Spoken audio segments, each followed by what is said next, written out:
What's going on, guys? Kalamazi here, and today I want to talk to you all a bit about patch 10.0.7 for Warlocks, AF, Demo, Destro, talent-wise, and even the class tree.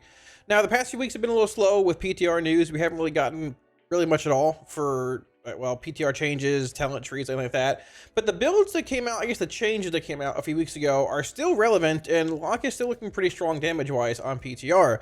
Now, Sims don't appear to be working fully and things like that. I was planning on making a Sims video tonight, but I thought a solid alternative would be to sort of just talk about what looks to be like the best, or a general structure of what could be the best builds in single target, and cleave, and AoE for all three specs, and briefly discuss the class tree as well talent-wise, now that 0.7 is, I'm assuming, a few weeks away. We got a blue post saying that, hey, it's sort of close, last week, and I'm sort of expecting one maybe tomorrow/today, depending when you're watching this video, about some kind of update, and hopefully 10.1 PTR hitting pretty soon as well. Now, as always, any weak warriors, add-ons, profiles you see in the video, links to my Discord and Twitch down below, they're all for free for you guys. And I also want to give one huge shout out, as usual, to my patrons. Thank you guys a million times for all support on Patreon. Really appreciate it. If you're looking at supporting on Patreon, it should be a link up here, as well as down below. I appreciate it a million times. It allows me to keep doing what I'm doing for you guys, making content, and yeah, I just really appreciate it. So with that being said, let's start off with the general class tree, and then get into AF, Destro, and Demo. Alrighty, so getting into the general Warlock class tree here, this is indeed Affliction. We're looking at the class tree here. I will say there's going to be a universal class tree section. This is it. I'm not going to highlight the class tree in every single section. I'll make note of talents you probably play for AF comparatively to Demo and Destro, but let's get into it. So off the bat, Fell Domination, same thing here. Burning Rush, same thing here. 2 points in Fell Armor, 2 points in Demon Skin, 1 point in Curse of Enfeeblement, or Curses, Tongues, Exhaustion, all that. 1 point in Mortal Coil or Howl of Terror, typically Coil most of the time, which then unlocks Demonic Fortitude, as well as Wrathful Minion.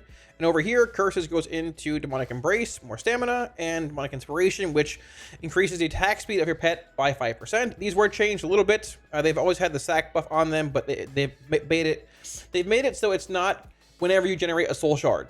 It's just passively, hey, this increases pet damage by 5%. This increases attack speed by 5%. So these are both solid increases. It's a bit more effective for...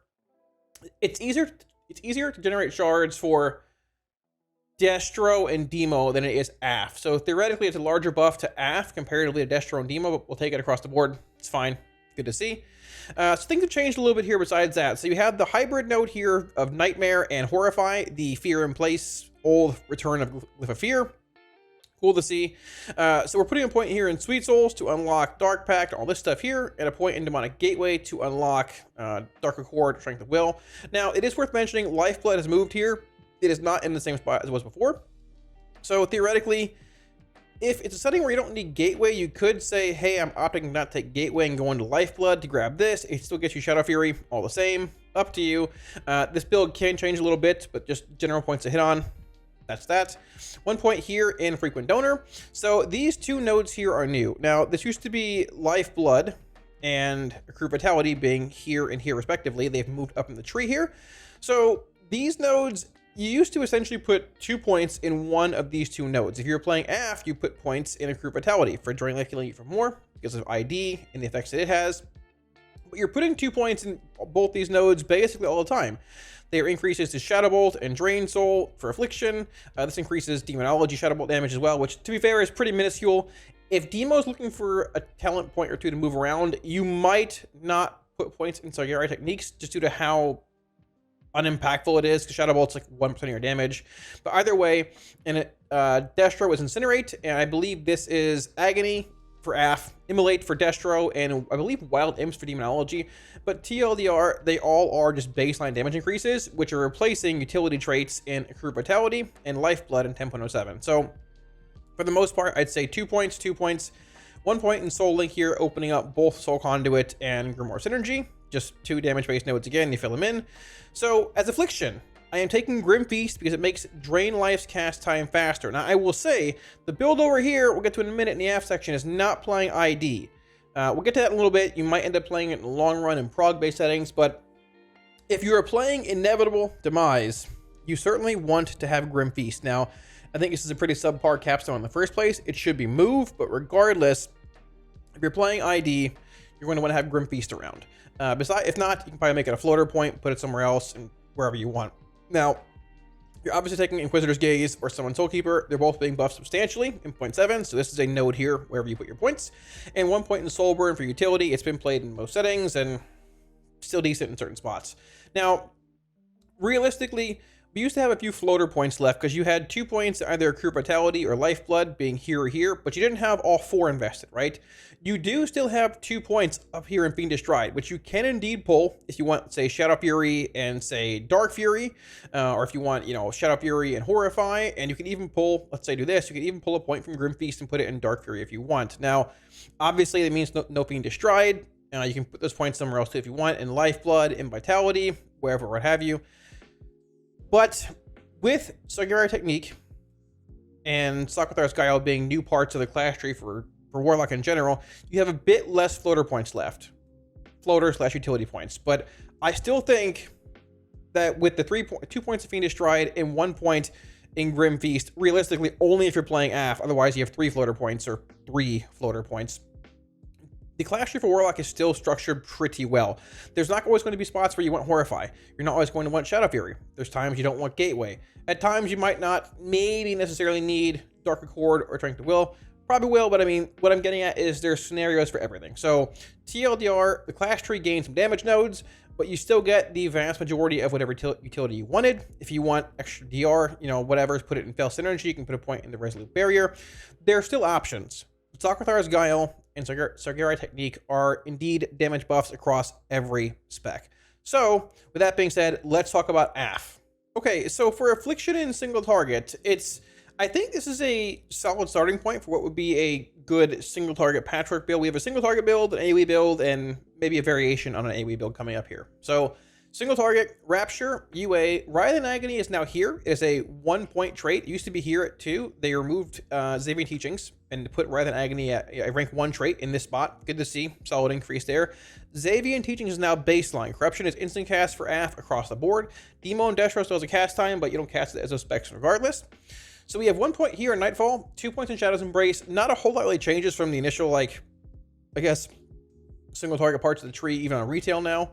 You have 2 points here spent in Dark Virtuosity, though, and 2 points in Kindled Malice. Now, Dark Virtuosity increases Shadow Bolt and Drain Soul damage by 30%. Keep in mind, this talent right here also increases that damage by 15% additionally. So you're looking at a pretty solid increase to basically Drain Soul. You're not playing Shadow Bolt as half, but Drain Soul, right? So solid increase there in single target. You have 2 points here as well in Kindled Malice. Malefic Rapture and Seed of Corruption deal an additional 15% damage. So big Rapture damage increase, big Drain Soul increase. You can see AF's getting much stronger in single target just off the bat. You've got Drain Soul increase here, Rapture Seed increase here, Drain Soul here, Agony here. Very strong. Moving on, 1 point in Drain Soul, 1 point in Siphon Life, 1 point in Vile Taint. From what I've seen, Vile Taint is still indeed simming higher than Phantom Singularity. We'll see where it goes. It might change. They're probably both pretty close, but that's more or less just that. We have 1 point here in Grimoire Sacrifice. Now, it gets a bit interesting here. So, I am not playing Inevitable Demise. If you're in a progression setting and would like to have that Drain Life value, or you're playing it in a certain setting where you're playing Soul Rot and want to fork the Drain Life value, go for it. But from what I've seen, and we talked about it here in the class tree too, from what I've seen is that Pandemic Invocation at rank 1 out of 1 is actually doing about the same damage as Drain Life with ID at rank 2 out of 2. That might change a bit, it might vary a bit, plus you have to factor in the shard generation part of Pandemic Invocation. Now this is in patchwork settings. If you can't get good PI value, whatever, it can change. I'm just saying it seems to be doing more damage or a similar amount. I don't think ID warrants 2 points. I don't think it even warrants 1 point if you're looking at a pure damage perspective. If you're looking for a self-healing sustain perspective, sure, ID could be good. If you're not playing ID, I would not play Grim Feast in the class tree. If you're playing ID, I play Grim Feast. So this point can go up here and have a good time with Shadow Fury wherever you want. Now, besides that, you've got, once again, a point in Sack, a point in Pandemic Invocation. You're playing Soul Swap here. I'm playing Soul Swap because I'm not playing ID, but I want Withering Bolt at rank 2 out of 2. And while it is sort of almost a bit of a wash, I've seen Pandemic Invocation doing about the same damage once again, if not a bit more. It's hard to factor in the shard generation clause on it than ID. So you have 2 points being spent, 1 in PI, 1 in Soul Swap, which is close to sort of being irrelevant in single target, a bit of a faster opener. Sims will be the end all be all on that, but this is where I've landed right now. If it changes, just put 2 points of ID and ignore these two probably, you're fine. 2 points in Withering Bolt, 2 points in Focused Malignancy, a point in Creeping Death, a point in Malefic Afflictions, 1 point in Dread Touch, Haunt, Seed Fatality, Haunt the Soul, Crescendo, and Dark Glare. Now, Dark Glare has been buffed when it comes to raw I-beam damage. Keep in mind, it now increases the damage.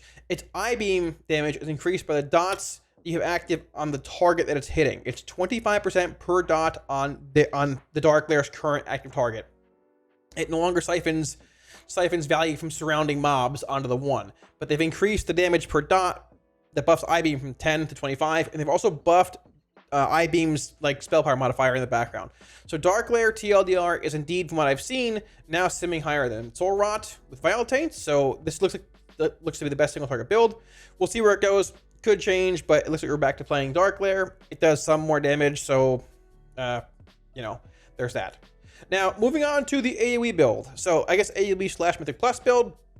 There's a few different ones you can play. So we have played this build. The main difference here, we're not playing 2 points in Dark Virtuosity. We're going Seed and Sow. We're not playing Pandemic Invocation. We're not playing Soul Swap. We're playing Soul Flame. So 0, 0, no talents here. 0, 0, and 2 points in Seed. So 2 points in Soul Flame, AoE, Mythic Plus. And then we have 2 points in Focused, 2 points in Withering Bolt, Creeping Death, Haunt, full Dark Glare into Grim Reach, which still does a lot of damage on AoE. Grim Reach Dark Glare is very, very strong and heavy AoE. Soul Rot, Soul Eater's Gluttony, and Dark Harvest. Now, 2 points in Soul Eater's Gluttony makes Soul Rot, depending on UA uptime and haste and things, right around 28 to 36-ish seconds, right around there, depending on UA uptime. Basically, it syncs it with Vile Taint pretty easily. So that's good. That's solid. That feels great. Still have good single target elements here in Kindled Malice, in Siphon Life, in Vile Taint, and Dark Glare's damage is still decently strong with Grim Reach and single target. Still have Haunt, still have FM, still have Withering Bolt, still have Creeping Death, and indeed you have Soul Rot, which Soul Rot does indeed count as another dot towards Rapture, and you are also playing, a Rapture buff, right? So this build, from what I've seen, does a lot of damage in AoE. It's very, very strong cooldown based. Once again, this buffs both Rapture and Seed, and this build's also pretty competitive in single target. You're not having to go necessarily into Focus or Malefic Affliction, into Dread Touch, even into Haunted Soul at times. You're playing more of a heavy AoE build, but this build still brings pretty strong single target damage. It's not just Kindled Malice, it's also Security Techniques, buffing Drain Soul by 15%, excuse me. Buffing Socratar's Guile by 15% as well, plus the Dark Glare I-Beam buff, plus other things here and there. This build is not bad at all in single target, and you have very, very, very strong AoE elements. Soul Rot with Dark Harvest every half a minute, with Seed spam, this buffing Seed spam, Dark Glare with Grim Reach every 2 minutes, very strong. This version of AF looks very, very good in Plus, from what I've seen in early testing on beta, or I guess on PTR. Now, I wouldn't fault somebody if you did want to say, hey, I want a little more single target regardless for playing this old build here. You can put a point in Wrath, you can put a point in Crescendo, wherever you want. Still getting full Dark Glare, still getting Haunt, Creeping Death, Dread Touch, MA, all that stuff. So it's sort of up to you. Both builds are fine. They're both good. This build will have more of a single target emphasis, but like I said, there's a good possibility this build here is just good enough regardless without needing this row. I will say the one thing here, if you are playing this build over the one we just showed, you don't have Wrath Consumption. And I don't know where to get a point from this, because you have 4 points here, 4 points here. That's 8, 9, 10. You can't get more than 10 points in this final section here. So you got to pull a point from Creeping Death or a point from Haunt. If it's a high WOC, like Wrath Consumption uptime key, you might just pull a point from CD, but it's hard to say. Needs more testing, all of that. But TLDR, AF looks strong, and very strong in AoE. Looks good in single target, playing the single target build, but also playing the Mythic Plus, Soul Rot, Dark Glare, Grim Reach build. And once again, if you're not playing ID, which we're not, I wouldn't play Grim Reach or Grim Feast. Play something else. All right, so getting into Demonology, there are 5 builds here, but they're not going to take too long, hopefully. There's a bit of variance between them, not a crazy amount. Now, This build here should look familiar from the start of 10.0 in Dragonflight. This is the Nether Portal Demon Bolt single target build. The brain surgery and space build everybody hates playing because there's 10 different buffs to manage. It feels terrible. Now the main difference here is that this build, even towards the very end, did shift from playing Vile Fiend to playing Demonic Calling. The only shift here we've really seen, though, most likely is going to be a shift to Reign of Tyranny over Grand Warlock's design. Now, I'm going to put a blanket statement out here for all these builds that Grand Warlock's design brings a better damage profile most of the time with 1 minute Tyrant, more frequent Tyrant extensions, more frequent just pet extensions, more frequent larger implosions, which at times is better in rating, at times is often better in Mythic Plus. At the same time, Reign of Tyranny brings more prio damage from your Tyrant, not as many or not as frequent pet extensions via Tyrant being 1.5 minutes versus a minute. It still might vary if you play Reign of Tyranny in certain settings versus Grand Warlock's design within the actual same build. So I'm going to sort of say, hey, Reign probably is better with this build comparatively to GWD, but it could change. Just keep in mind, Tyrant is doing damage again, not what Decon was, but like 11 to 12%, not too bad. So either way, this build's playing Fell Covenant, Power Siphon, Shadow's Bite, Reign of Tyranny for, Tyrant damage, amps, all that, Vile Fiend, Sack, Souls, Portal. This is the purest OG old single target version of Demonology. Two things. Number one, if you're playing single target, you should be playing Aphra Destro, even in 0.7 currently. And number two, if you're not a fan of Nether Portal, there's a good chance Nether Portal might not be the play regardless. So this is the Nether Portal Demon Bolt single target build. This is going to be the Immutable Hatred Demon Bolt single target build. Now, from the testing that I've done, Immutable Hatred's actually doing a lot of damage. It sustains a very similar, honestly, like 2.5k DPS higher amount than Nether Portal is doing with Ner'zhul's and Gul'dan's the full Pit Lord. This makes your Felguard hit really hard. Your Felguard's empowered through multiple abilities, right? I mean, Fel and Steel, and Tauren giving you more damage here as well. Also having Infernal Command Rounds not bad either, because your Wild Imps have also been buffed more by Asakathar's Guile, and they were buffed a month or so ago, even on a retail. Imps do a lot of damage. In single target, they are #1 source of damage now, unless you're playing Demon Bolt build. So if Demo does become like the better build in single target, I could see a world where this build, Immutable Hatred, is played over Portal. It's likely it probably will be too based on current testing. Still playing Fell Covenant, still playing Power Siphon, still playing Shadow's Bite, Sack, Souls, all this stuff here.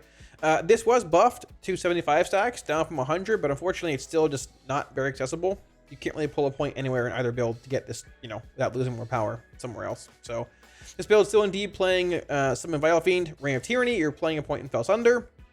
Both these builds are like your better single target versions, but this build with Immutable Hatred is much, much easier to play and just feels more exciting, honestly, than Portal at this point in time. So now we have two of the Cleave builds here, right? This has been the general de facto Nether Portal Cleave build that sees the most play out of all Demo builds in Vault of the Incarnates right now. It's essentially the same thing we played for a while, except for playing Reign of Tyranny. Now, once again, these are sort of interchangeable. We'll see where it goes. Playing Implosion, Power Siphon, no Fell Covenant. Playing Imp Gang Boss instead, no Vile Fiend, opting for Demonic Calling. You might want Vile Fiend even like overcalling because of Reign of Tyranny. We'll see where that goes. Chances are high you probably do if you're playing Reign of Tyranny, but if you're in a cleave-based setting, like a sustained cleave-based setting where Implosion gets consistent value, you might just be on the GWD play in the first place, which means, hey, maybe you're playing Calling over Vile Fiend and all that. This is the OG build here from the initial launch of Dragonflight. Now, this build here, similar to the other two builds we're talking about, this is the Immutable Hatred Cleave build. You're not playing Nether Portal, you're playing Immutable Hatred, you're playing Fell Sunder, all the same. And this still brings a large amount of single target prio damage from your Felguard, but you're also cleaving with Implosion. Now keep in mind, Immutable Hatred says when your primary Felguard, not your Grimoire, FYI, when your primary Felguard's Legion Strike damages only one target, which is a cleave-based ability, its damage is increased by 120%. So if your Felguard is cleaving onto mobs consistently, Immutable Hatred does lose some value. It also says, though, your primary Felguard deals 4,000 physical damage after auto-attacking the same enemy 3 consecutive times. So that second part does not depend on the first part. You can still be cleaving multiple targets and not get in the first half of the ability, but get the second half, as long as you're hitting the same target for 3 consecutive attacks. So It does lose some value in constant sustained cleave settings, but a fight like Aranog, for example, could be a great place for this build, because you have basically on that fight on fast kills now, you get one other portal on pull, and then you get like these waves of ads that come in, which you can implode on, get big value, and you're back to single target, full immutable hatred value. Then a wave comes in, implode, get some value, back to full value again. That's a great example of where this build could be good. Once again, Ring of Tyranny or GWD. We'll see where it goes. Playing Imp Gang Boss here for cleave value, all that. So both those builds, whether you're playing another Portal Cleave or Immutable Hatred Cleave, have a lot of potential. And I will say as well, like, hey, this is also an option. The final build here is going to be a Mythic Plus Guillotine build. This is basically the same build to show you that we're playing Grand Warlock's Design or Ring of Tyranny, which once again could flip-flop, and you're playing Guillotine. Now, from what I've seen in testing, Guillotine is not as good in pure single target as Immutable Hatred. They've reduced the duration from 8 to 6 seconds, but they buffed the damage, I think, by like 200%. Guillotine does a lot of damage AoE now, and it's also not bad in single target. So, depending on what setting you're in, more sustained cleave, like this build on Primal Council, would most likely be the go-to play. It's sustained cleave, big Guillotine burst, not playing Immutable Hatred, but playing Guillotine. This hybrid node here, this choice node, gives you so much utility as Demo. Single target with a cleave application, or just hard sustained cleave, sort of sustained, but big cleave damage every 45 seconds. With Implosion, with Imp Gang Boss being factored in, Grand Warlock's Design, Demo is very flexible still. The damage might not be as high as Aff or Destro and Sims, but all 5 builds here are similar, but also very different. It can still be customized. You can still play Vile Fiend over Calling, Ring of Tyranny over GWD. You can pull a point from here and put it in Fell Might, or pull a point here and put it somewhere else. You can play Bolt builds, you can play Portal builds. Demo is still very customizable and fits basically every fight out there pretty well. And if not, it can be tailored to fit that fight well. So we'll see where it goes. But Immutable Hatred, Guillotine, just the changes of the Demo, Ring of Tyranny, I'm pumped for. Now, when it comes to Destro on PTR, unfortunately, not a whole lot's really changed with the spec. I'm hoping that's more of a 10.1 thing. I'd take more in 0.7, but we'll see what happens. At this point, I doubt it. The big things here, Clash Tree, same thing. You have Sakrathar's Guile and Sargeras techniques that are buffing new abilities. I will say, Sakrathar's Guile gives 10% more damage to Incinerate. I'm sorry, 20%. Sargeras technique, though, gives 10% more damage to Incinerate. Incinerate has a lot of modifiers already. You've got Burn to Ashes, you've got Roaring Blaze, and you've gotten a million Incinerate buffs over the course of Dragonflight already. Basically, in single target, Incinerate is hitting roughly as hard as Chaos Bolt is. Like, maybe not, let me rephrase that. It's doing nearly the same amount of damage in a damage breakdown in single target as Chaos Bolt. It's like 31% Chaos Bolt compared to like 29% Incinerate. And my hardest hitting Incinerates, crit-wise, are hitting harder than my hardest hitting, or critting, Chaos Bolts. It's pretty insane. Whether you like it or not, I don't know. I'm just a messenger. That's that. So single target wise, this is what I've been more or less playing in single target. The same thing. No points, like talents of mention, worth mentioning, whatever. Soulfire, Decimation, Sack Souls, 2 points in Burn to Ashes. Now, Burn to Ashes has indeed been increased to 6 stacks, up from 4 on retail. Doesn't make a difference really. You never really drop below 1 stack of Burn to Ashes, and if you do, you're typically casting a Chaos Bolt anyways to get it back to 4 stacks or 6 stacks. I'm hoping that in 10.1, there's maybe something change at Burn to Ashes where it's still relevant, but not as awkward when it comes to casting multiple Chaos Bolts with Madness and everything else, and overcapping on stacks, because adding 2 more stacks to it doesn't make a difference. But it is what it is. Out of all 3 specs that have gotten increases from Sargeras techniques, Destro benefits the most. Incinerate damage increase is very, very impactful in single target and in 2-target cleave, right? So single target build being like this, if you're looking at playing 2-target, this is more or less what I suggest, probably what people have been playing for the most part. I've seen some builds going into Shadowburn and Conflagration of Chaos. You can do that if you want to. It's fine. I've seen both, but you're playing a point in Havoc, Cry Havoc, Rolling Havoc, Flashpoint, all this stuff here. No Soulfire anymore. 2 points in Scalding Flames, 1 point in Grimoire of Sack, and everything else is the same. Infernal, Diabolic Embers, Madness at 2, Chaos Incarnates, Ritual, Master, Avatar, and 2 points in Burn to Ashes. Now, if you're looking at playing the AoE build, unsurprisingly, the thing changes as well. It's the same AoE build you've seen on retail for the most part. You're putting points in Rain of Fire, going into Pyrogenics, grabbing Inferno, and then putting no points in Burn to Ashes, 2 points in Master Ritualist, 1 point in Avatar, Chaos Incarnate, Madness, all the above here. You have 1 floater point, which ends up getting thrown in Power Overwhelming because it's still better in AoE. If you wanted a point in Burn to Ashes for single target, I wouldn't falter putting this there.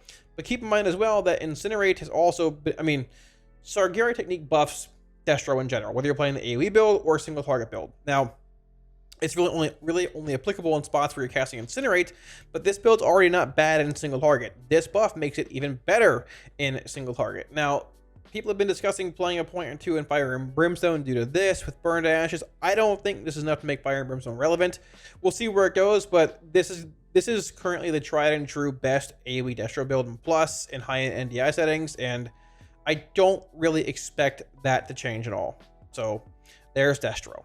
So thanks for watching, guys. That should just about wrap it up. Hopefully the video wasn't too long, but I've been getting a lot of questions about what could possibly be the best builds heading into patch 10.0.7. For Warlock, each spec, talk about new talents and stuff. So I hopefully gave y'all a decent example, gave y'all a better idea of what looks to possibly be what's happening in the next few weeks. Now, Blizzard hasn't given an actual date on when 0.7 is hitting. I'm assuming sometime mid this month. I wouldn't be surprised if we got a release candidate this week on PTR, but we'll see where it goes. And when I know more, I will let you guys know. So, as always, any Week Wars add-ons profiles on the video, Twitch, Discord, links down below. They're all for free for you guys. And as always, once again, I want to give a massive shout out to my patrons for in the video, guys. For all support on Patreon, I appreciate it so much. Thank you 10,000 times.